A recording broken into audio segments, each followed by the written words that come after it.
All right. I'm almost about to start.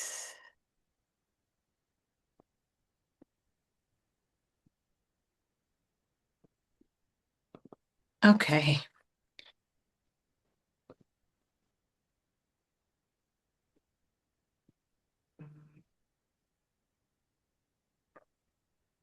All right, looks like we have some people coming in.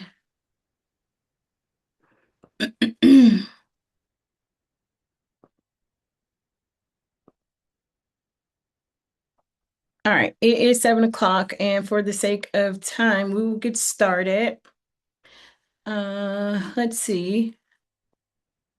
All right, so I just want to thank everybody for joining the First Time Homebuyers Workshop, Credit and Mortgage Readiness, featuring Ms. Tamecika Lee, Board Certified Credit Advisor. Thank you so much for being here, Tamecika. I really do appreciate it. I know that we are going to get a lot out of this workshop. So thank you for being here. Thank you for having me. Absolutely. All right, so tonight's agenda, we are going to talk about credit and mortgage readiness, why credit even matters. Tamika's going to answer a few questions that I have actually um, written out from some questions that I've gotten from other first-time home buyers. And should time permit, Tamika will be able to answer any questions that you guys might have. So we're going to go talk a little bit, a very small amount about the mortgage process. But since this is a first-time homebuyer workshop, I don't want to let you leave without knowing just kind of a little bit about what actually the mortgage process entails. All right, so my name is Mel Bunn. I am a realtor in both Florida and North Carolina. I am passionate about building generational wealth and building generational legacy. That is how this workshop was born. I spent nearly 20 years in banking, where I've done a number of different things, but specifically, I've been a mortgage loan officer, I've been an underwriter, I've been a mortgage processing manager. So I spent a lot of time learning the real estate business from that side, from the lending perspective. So now I am a full-time realtor, like I said, in both Florida and in North Carolina. And so I know the real estate business from the beginning through the end. And I know the questions that most first-time home buyers ask. I haven't been a first-time home buyer myself. All right. So why credit matters before buying a home? Like one of the biggest misconceptions or the things that most first-time home buyers think is my credit is jacked. I just am not going to be able to buy a home. I'm never going to be able to buy a home. That's just not the case. Outside of there being many different programs that require that lenders require a certain thing for credit. Um, Different products require a certain thing for credit. But I believe the first thing that you should do in order to prepare and be ready is to know what you're working with, know what you are dealing with when it comes to home ownership, know what lenders are looking for, and know because a lot of people think Credit Karma is my actual score. That is not the truth. Credit Karma is not your actual score. It is a good resource to have, but it's not your actual score. And sometimes different bureaus might report different things. Tamika will get into that a little bit, I'm sure. But it's best to know where you are, where you stand, so that if you're thinking about buying a home in the next 6 months to a year, it's the best time to go ahead and get started and be prepared and ready for when you're ready to buy. So get yourself ready to buy your first home. So, a little bit about the home buying roadmap. Like I said, we're going to go over a little bit of details. We're not going to talk a lot about the home buying process because this workshop is dedicated for what Tamika specializes in. But I did want to show you that this is where the roadmap to buying your home. You're going to review your credit. You're going to become mortgage ready. Tamika will help you if you don't feel, if you're not, a lot of times, oftentimes, you're a little bit further along than you think. But Tamika prepares you to become mortgage ready. Once you are mortgage ready, then you get pre approved. You find a home, you make an offer, Then the loan is actually approved once you actually have the home found, and then you close. Now, there are a lot of steps in between that. There are a lot of steps, but this is the gist of the roadmap to buying your home. Now, I want to tell you, I work with a lot of first time home buyers, and I hear a lot of questions that, like I said, that's where this workshop was born. So, with all of that said, I want to introduce Ms. Tamecika Lee, board certified credit repair specialist and the owner of Elegant Credit Restoration. Tamecika, thank you again for being here. How Thank are you? you. Thank you, Mel, for having me. It was a pleasure to participate tonight. I look forward to bringing forth this information to help, future home buyers make their dreams come true. A lot of people think that home ownership is very hard, but in reality, it's easier than most think. And like you explained, one of the first steps is credit. We have to review the credit, make sure the credit is in order so that we can get the pre-approval. So, as Mel said, my name is Tamecika. I am the owner of Elegant Credit Restoration. I started my business in 2020 during the pandemic. However, my journey with credit started before that. I had to file bankruptcy after some life events happened, and then I had to reestablish my credit from that point. So, I've been to the top. Like now, I'm at an 825, and I've been bankrupt. So, recovering from bad credit is it's achievable. It's just have to make the steps. You just have to, come out with a plan, be dedicated, and stick to the process. Yep, I agree. Thank you, Tamecika. All right, so we're going to dive right into these questions, okay? Let's go. All right. So when someone comes to you because they're hoping to buy a home, what are the first things you review in their credit profile? The very first thing I want to do is look at your credit profile as a whole. A lot of people, when they call me, it's like, oh, my score is a 530. That could mean a lot of things. We do know by that score that most likely they're not ready to be pre-approved, right? But we need to do a deeper dive and realize what's going on. Are there collections? Are there late payments? Is it just high utilization? Do the client even have enough open accounts? So we go in, we look at the overall credit profile, and then we come up with a personalized action plan to get them structured and prepared for their pre-approval. Great. All right. What are the most common credit issues you see when working with a future home buyer? I would have to say the main issue is going to be utilization. That means maxed out credit cards. And then number two would be late payments. People think, one late payment here and one late payment there is okay. In reality, when it comes to purchasing a home, usually most lenders want about 1 to 2 years of no late payments because that shows them your patterns, your trustworthiness with this home that they're about to lend to you, this large amount to purchase your home. So I would say utilization and then late payments. Can you dig a little bit into what utilization is?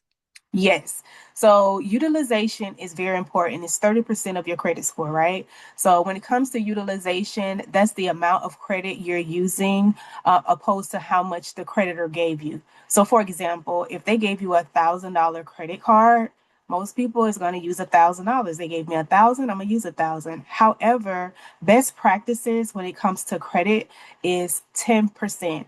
We've heard 30%, and I can't say 30% isn't bad, it just isn't great.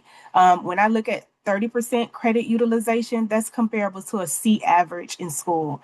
I want you to aim for A plus. So we want to use 10% of whatever they gave you. So out of $1,000, you should only be spending $100 on that card. Good. Thank you. Thank you for that. All right. So one of the biggest questions consumer ask is, what credit score do I need to buy a home? Do you have a typical answer for that question? It varies. It really depends on what type of loan you're getting. Some loans require will accept a lower credit score, while others require a higher credit score. I would say if I had to give a credit score, it would be around six 640 to 650. Usually, if you have a 640 or 650 with no major like charge offs or collection, 9 times out of 10, most lenders can get you approved. Um, of course, like I say, late payments would play a big factor, but usually if you're at a 640 or 660, you probably won't have many recent late payments anyways. Okay. All Mhm. right. All right. Many people are surprised with the credit score they see on Credit Karma, or through their bank is different from what the score a mortgage lender sees. Can you explain why that happens? Yes. So you mentioned that earlier as well. Credit Karma is a really good resource, right? And I tell people, look at the information on there. Do not focus on the score. Credit Karma uses a Vantage scoring model, while lenders use a FICO scoring model.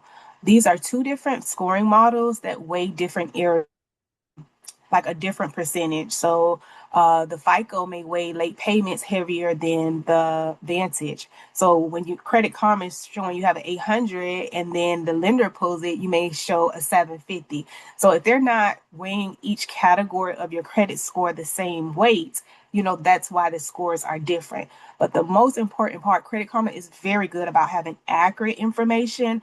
I've applied for something, and usually Credit Karma is the first one that will alert me. So they're very good for tracking when something is being added or even removed off your credit. But the score, I just wouldn't go to the bank with the score. It could be most likely a little less. Okay. All right. And if someone wants to buy a home within the next 6 to 12 months, what are the first steps you recommend they take to strengthen their credit? Um, the first the first steps I would say would definitely paying down any high balances on credit cards, making sure that they are making all their payments on time from this point out. Um, do not apply for any new credit. Lenders do not want to see that you applied for new credit recently. That's a red flag as well. And I would say those would be the most important things I would tell them to work on immediately.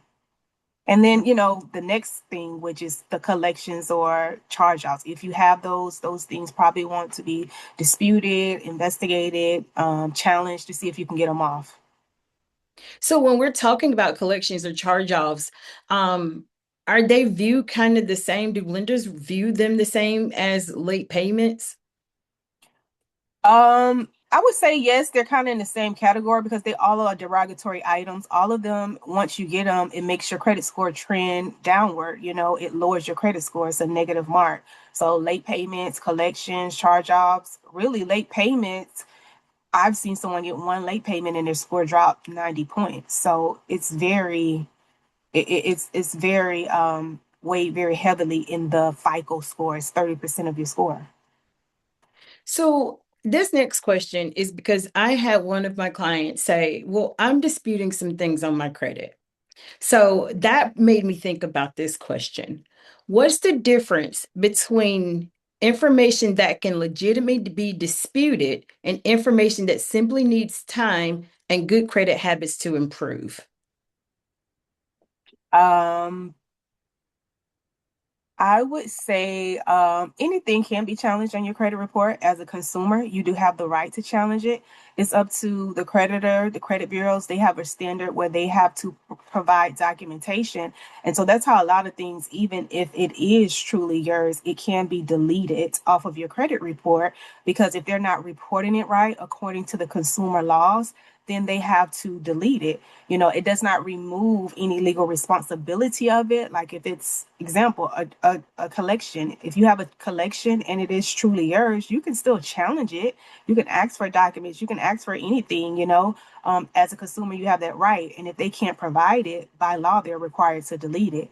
So, you may still have to pay it to prevent, further. Anything can be disputed on your credit report. Okay. Are there any common mistakes people make when trying to improve their credit on their own that actually slows the progress? I personally would say reaching out to collection agencies because a lot of time when it's going to a third party collection agency, you reaching out to them can re-age the account. And so a lot of people think the 7 year statute of limitation is from the date that the account opened, but in reality, it's the date of last activity. So activity can be classified as speaking to them.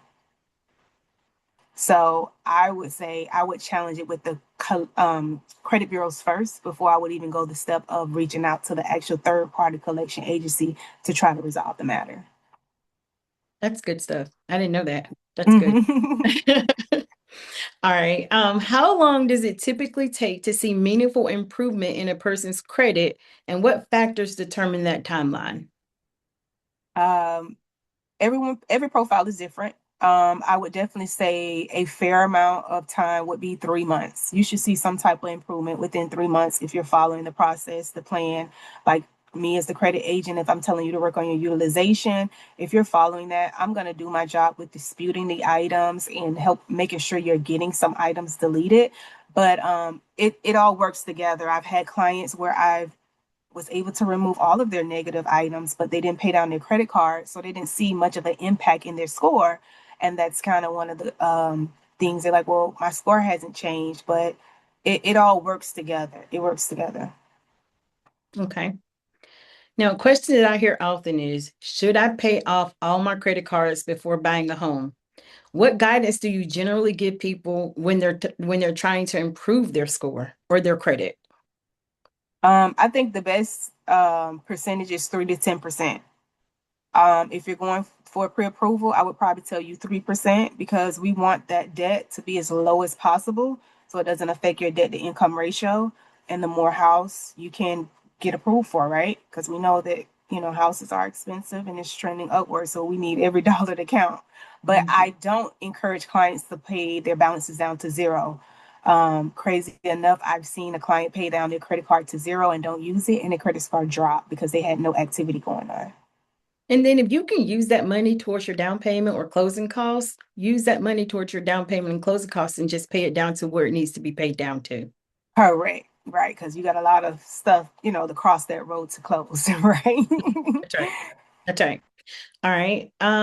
There's a common belief that checking your own credit score will hurt your credit. Can you explain the difference between a soft inquiry and a hard inquiry? Yeah.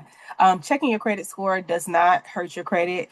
That's like Credit Karma, that's your bank apps, those type of scoring programs. That's considered a soft inquiry. It will not hurt your credit. When you're doing a hard inquiry, that's when you're applying for new credit. That's when you're applying for a credit card, you're applying for a car, applying for your home. Those are hard inquiries and they will indeed impact your credit score. So you can check your score every single day and it will have no impact on your credit score. For someone who's nervous about looking at their credit because they're afraid of what they'll actually find, what would you say to encourage them to take the first step?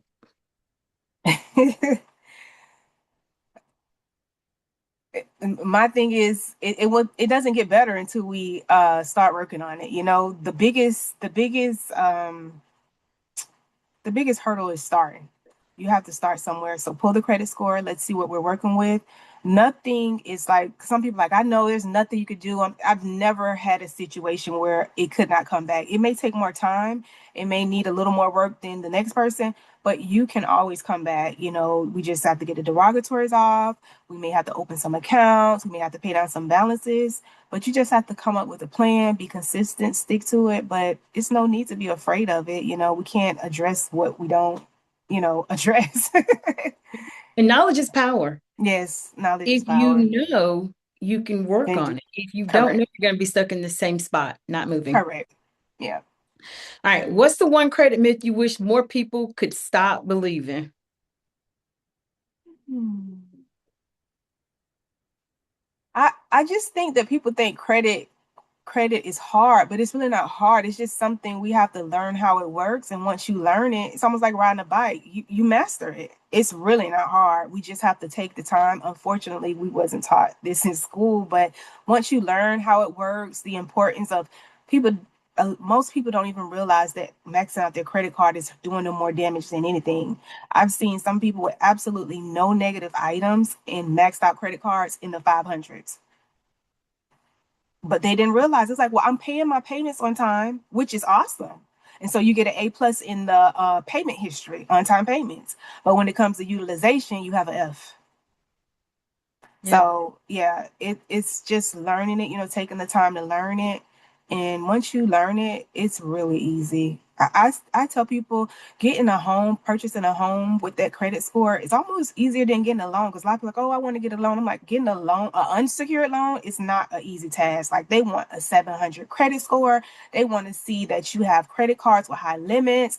You can't just walk anywhere and get $10,000 unsecured. Right. You probably Because can there's buy a nothing home to for the, take yeah, back if you don't pay it. correct. It's Yeah. unsecured. Mhm. So like a lot of people think home ownership is hard, but it's really easy. Because, yep, right. All right. If everyone attending tonight remembered just one thing about preparing their credit for homeownership, what would you want them to take away? Um, I would probably say, just don't get discouraged, don't get overwhelmed. Like there's help. It's people like me. There's social media. It's so many resources that can help you with your credit. To overwhelm or concerned that you can't achieve home ownership. I became a homeowner twice, and I promise you, it's so easy. It's achievable. It's obtainable. You just have to start. You have to be committed, be serious, take the process very seriously, and you can definitely achieve home ownership. Yep. So, Tameka, I would like to ask you to stick around a little bit more. And if you're okay with it, if anyone that's on has any questions that they might want to ask, would you be willing to answer any questions?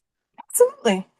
So, but before we move forward, I would love for you to tell us anything that you want us to know about your business, because I think oftentimes they're here because they may need your services. So, tell us anything that you want us to know about your business.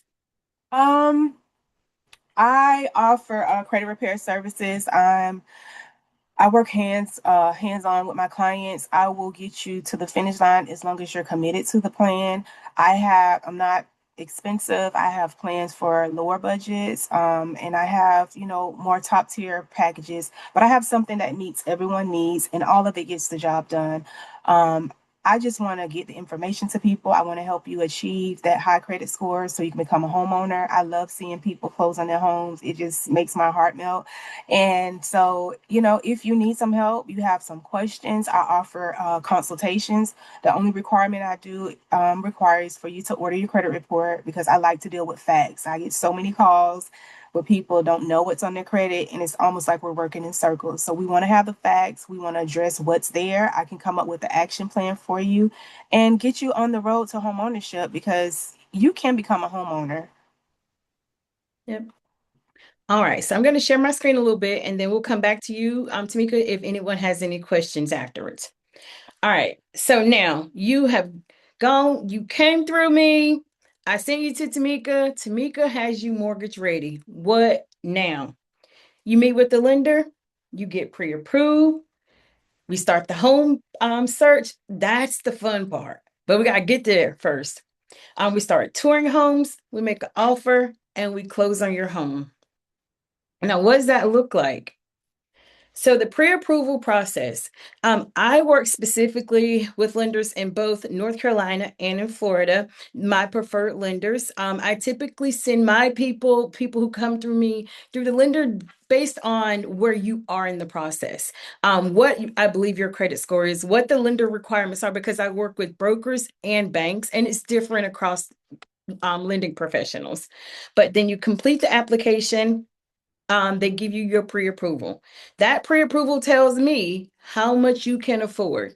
Now, I love to say this, how much you can afford does not mean that's what you actually want.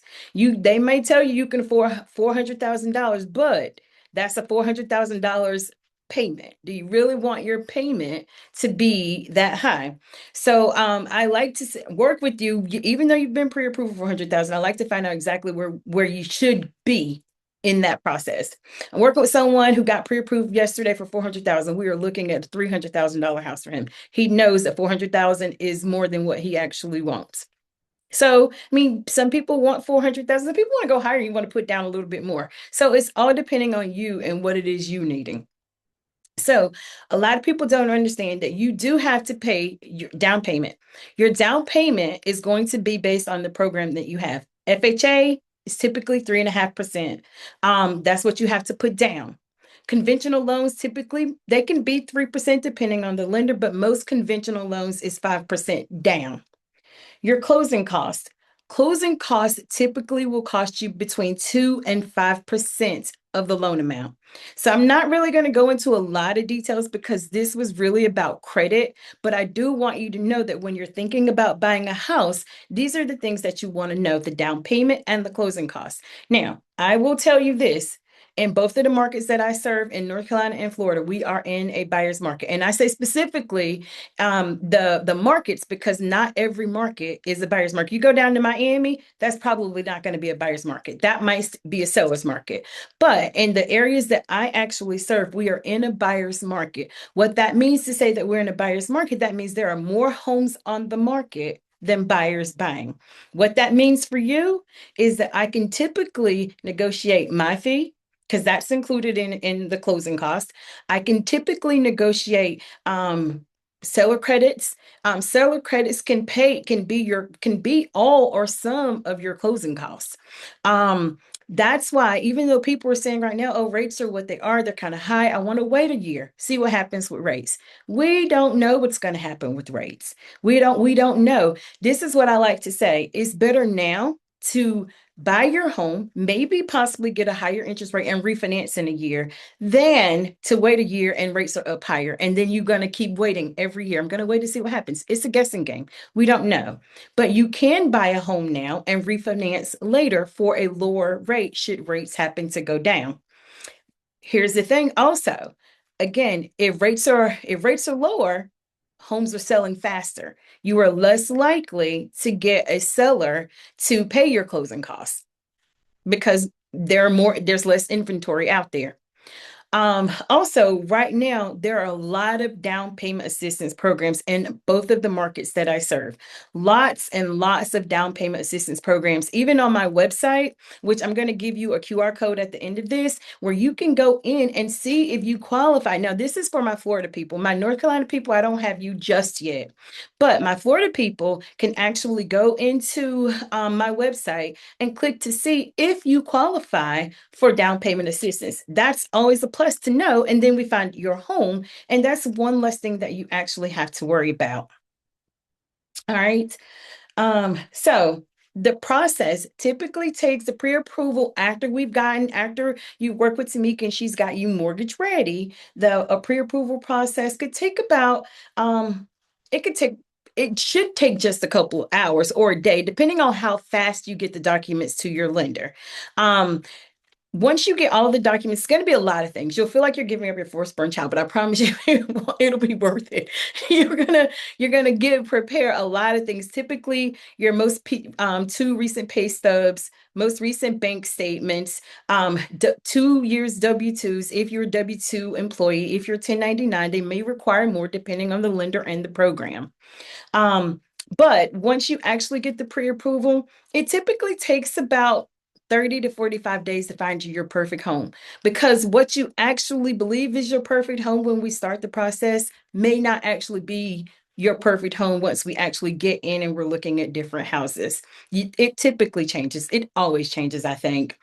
All right, so closing, we go through, well, and after you find your home, we'll make an offer. You'll go through what's called inspection. Inspection is to find out if there's anything going on with the home that we should know about.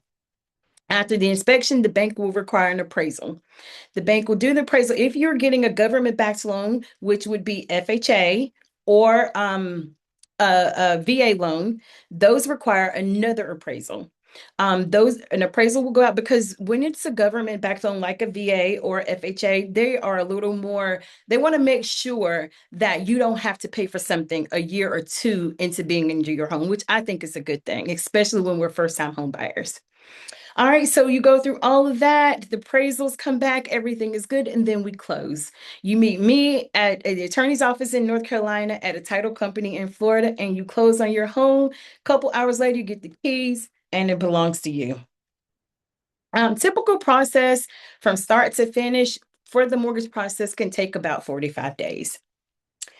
All right, this is where if we want to talk, I know I gave you a lot of information. Tamecika gave you a lot of information. Neither one of us expects you to remember it all. We're the professionals. You don't have to remember it all, but this allows you to know where you stand.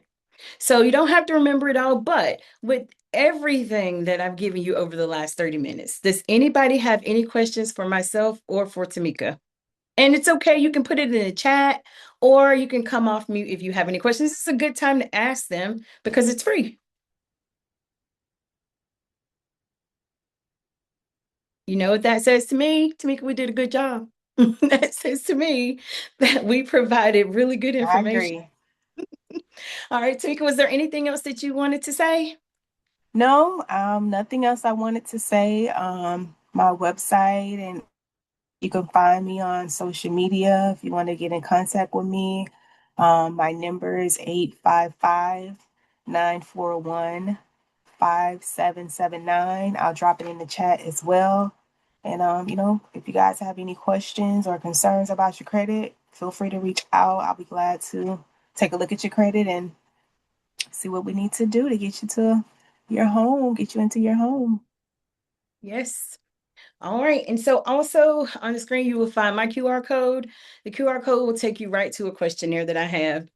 The questionnaire is just going to give me some insight, some details about you, where you are in the process.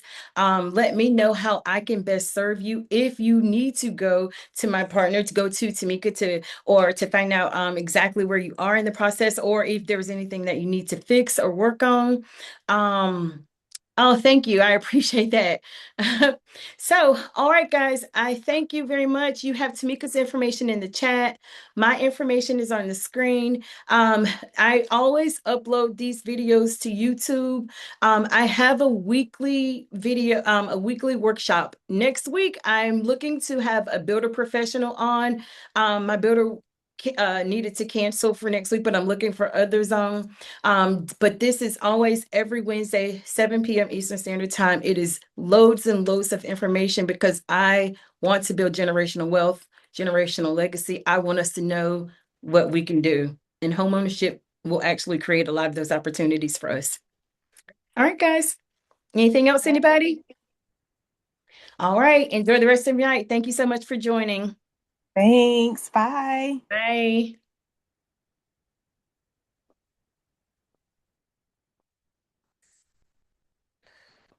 Recording.